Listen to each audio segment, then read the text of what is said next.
Hello students, आज मैं आपके साथ लास्ट टॉपिक इस चैप्टर का डिस्कस करने जा रही हूँ। जैसे कि हमने बहुत सारे टॉपिक्स इस चैप्टर में कर लिए हैं। बहुत ही इंपॉर्टेंट चैप्टर था।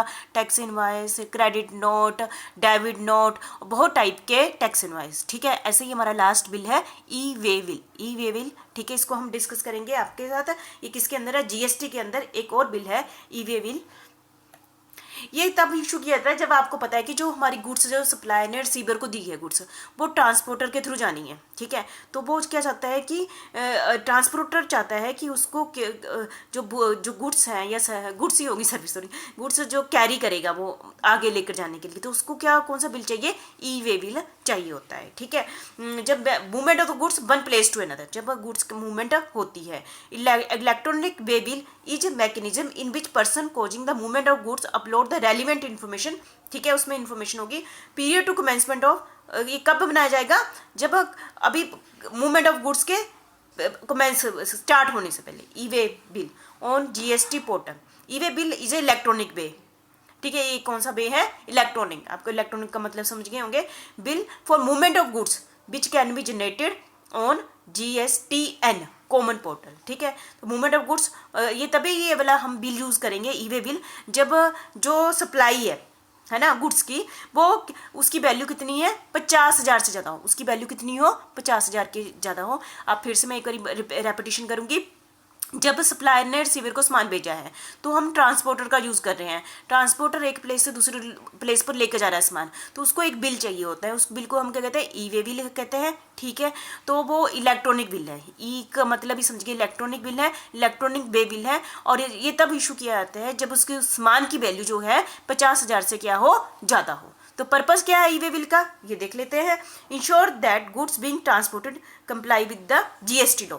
इसलिए बिल बनाया जाता है कि जो गुड्स सप्लाई की जा रही हैं वो जीएसटी लॉ के अंदर बनाई जा रही है। जो ट्रांसपोर्टर अपनी संतुष्टि रखता है ना, जो सामान एक जगह से दूसरी जगह लेकर जा रहा है, वो कहते हैं कि उसको भी वो इंश्योर हो जाता है कि जो सामान आगे शिफ्ट किया जा रहा है वो जीएसटी लॉ को उसमें अपनाया गया है। ठीक है, effective tool to track movement of goods. Effective tool है ना, ये अच्छा टूल है ना, एक सिक्योरिटी भी रहती है।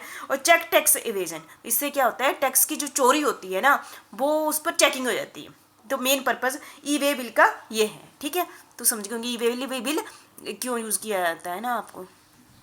तो इसके कुछ प्रोविजन है, जैसे कि हमने क्रेडिट नोट, डेबिट नोट में प्रोविजन बोले ना। प्रोविजन क्या मतलब क्या हुआ? इसके काफ़ी सारे मीनिंग निकल जाते हैं प्रोविजन के, कि यदि हमने पूरा अच्छे ढंग से ई वे को समझना है, इसकी डेफिनेशन में आते हैं।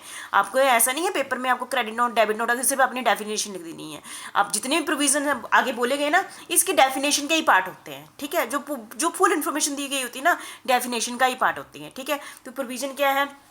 Form of e way bill under GST. Form of e way bill under GST, उसको मैं डिटेल में करूंगी आगे। Requirement of e way bill under GST, क्या रिक्वायरमेंट है? Person liable to generate e way bill, है ना। पर्सन कौन किसकी लाइबिलिटी बनती है जनरेट करने की ई वे बिल की? Exception to e way bill requirement, किस किस केस में ई वे बिल की रिक्वायरमेंट नहीं है ना। आपको बताइए, बता दिए मैंने अभी, 50,000 से कम के लिए ई वे बिल की रिक्वायरमेंट नहीं है।